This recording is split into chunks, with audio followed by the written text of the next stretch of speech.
It is day 67 of Trump's war in Iran. And the big question is, what will happen next? Today, there has been a flurry of reporting about the status of the peace negotiations. And if you're confused, you are not alone. A Pakistani government official linked to mediating talks told MS Now, quote, "The prospect of a proposal to end the war is very likely in the coming days." Now, according to the Wall Street Journal, people familiar with the talks said the U.S. and Iran were working out discussion points that would be the focus of the talks that could resume as early as next week in Islamabad. And Axios confirmed some details, writing, the Memorandum of Understanding would declare an end to the war in the region and the start of a 30-day period of negotiations on a detailed agreement to open the strait, limit Iran's nuclear program, and lift U.S. sanctions. But an Iranian spokesperson pushed back in the New York Times this morning, calling that more a list of American wishes than a reality.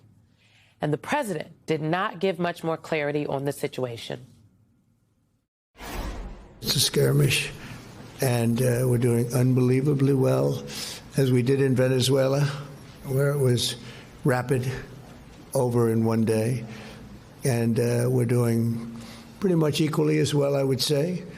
Larger, but we're doing very well in Iran. It's going very smoothly, and we'll see what happens. They want to make a deal. They want to negotiate. And we have to get what we have to get. If we don't do that, we'll have to go a big step further. Iran cannot have a nuclear weapon, and they won't.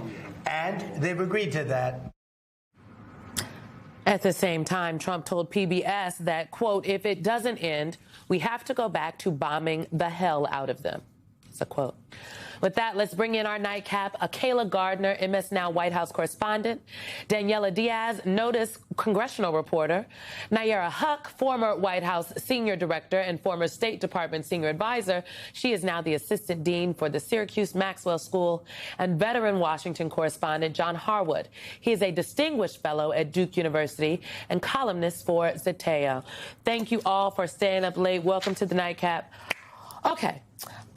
This has been called a lot of things today. You will note I did not use the term deal because it's not a deal. It's a memo, a MOU. What do you make of this? Oh, well, memorandums of understanding are usually about understanding, but as we see, the Iranians are not have the same understanding as the American officials, and they're not binding agreements in any situation. So what is it about this moment that's going to be different than last week or 2 weeks before, when you had the vice president of the United States en route to Islamabad, and the rug got pulled out from under him? The challenge with the Trump administration is not that they don't have access to expertise or people who understand the region. A, they're not using them, but B, anybody who goes out there cannot speak on behalf of Trump. Only Trump can speak on behalf of Trump. That is ultimately, it's up to him whether or not anything gets done. I hear you all shaking your heads. I mean, Kayla, why then is the president sending such mixed messages? One day it's, he is wish casting. A lot of people, I've seen the headlines, wish casting.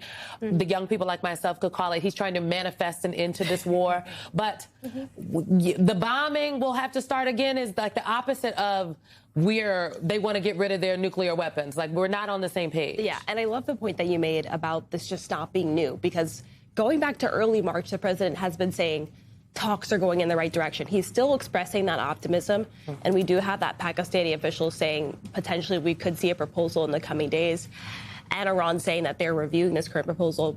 But I think what's really important to note is that these two sides are no longer directly talking, and we did see at one point negotiators at the table, but that is the fact that Iran has been so frustrated with the president's rhetoric on Truth Social, with the fact that he's continuing this naval blockade. They're only right now dealing with Pakistani mediators, and I think that's really an important point to note, that there's still a lot of tension between these two sides that I think has yet to be thawed. Well, Daniela, what does the Hill think about this? I mean, obviously they are on recess right now, so they are not in town. They're in their districts. I could imagine they are hearing from their constituents about the effects of this war. What do they think about this memorandum of understanding, the potential for some kind of, again, a memo, and then Iran saying it, well, it's more like an American wish list? Simone, can I tell you, normally when congressmen or congresswomen go back to their districts, they hold town halls. They hear from their constituents. That's not happening right now, and a lot of battleground district Republicans know that if they go back home and hear from their constituents, they're going to hear an outcry because they're feeling it in gas prices. How do you explain to an American how expensive gas prices are and explain it as we're in a war in Iran, it's going to benefit in the end when you can't afford to fill your car with gas. That's really what allows Americans to kind of weigh where the economy is. So battleground district Republicans really want this to end. Publicly, of course, they're supporting President Donald Trump. They're always going to do that. He still has his grip on the Republican Party. But privately, they're just hoping that something comes from this so-called memo, and that these negotiations could lead to an end. They're really, really hoping for that. You know, we had Rob Malley on our show on Monday on the weeknight, and Rob Malley was the former special envoy to Iran in the Obama administration and the Biden administration.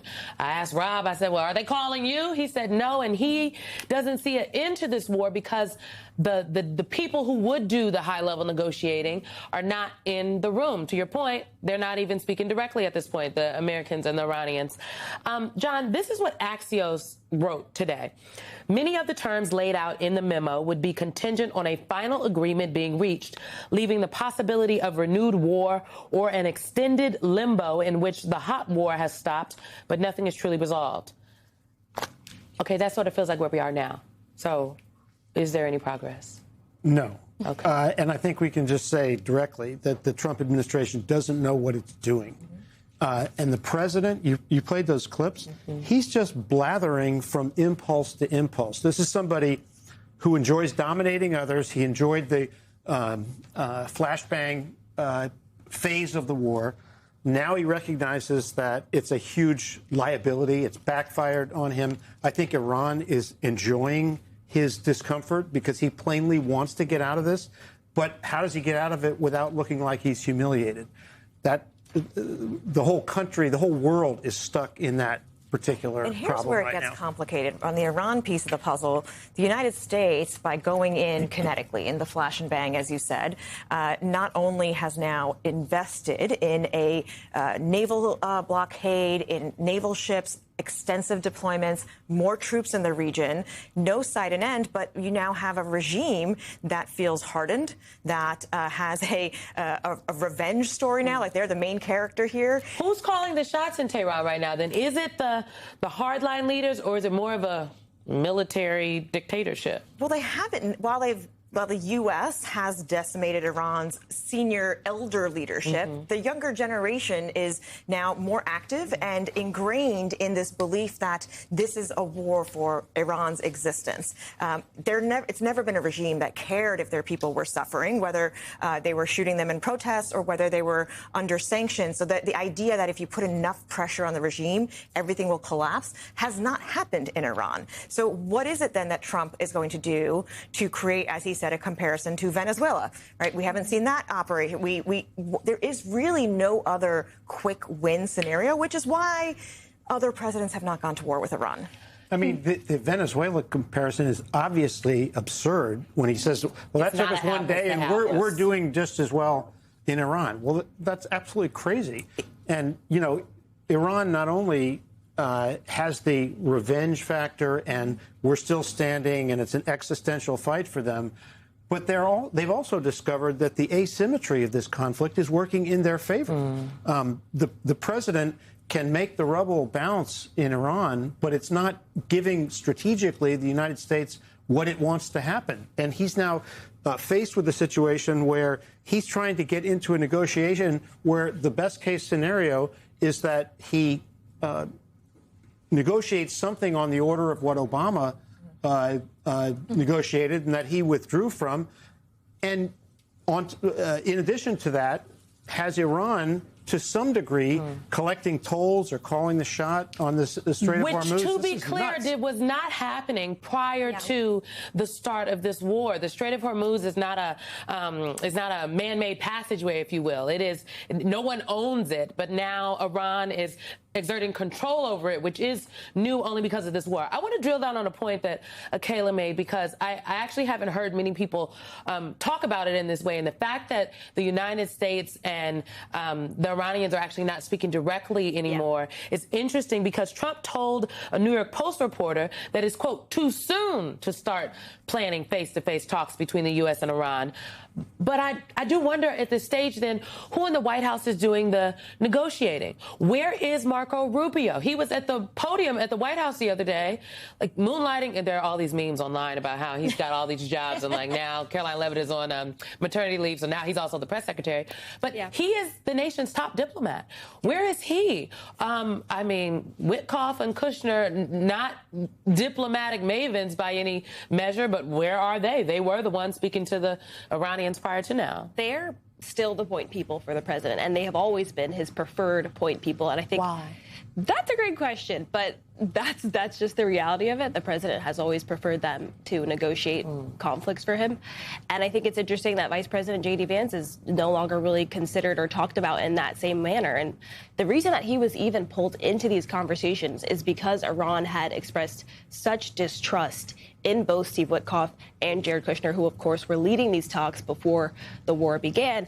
He is really who also don't know what they're doing. Who also were known in the first Trump administration for their ties to Saudi and their interest in developing deals and the businesses they've had there. And Saudi, in some ways, encouraging this war to continue for their own strategic benefit while they also withdraw money from the United States. And I say that to point out that this is not, even when direct talks happen, there are other countries that have opinions and will influence the behavior. They will influence the outcome.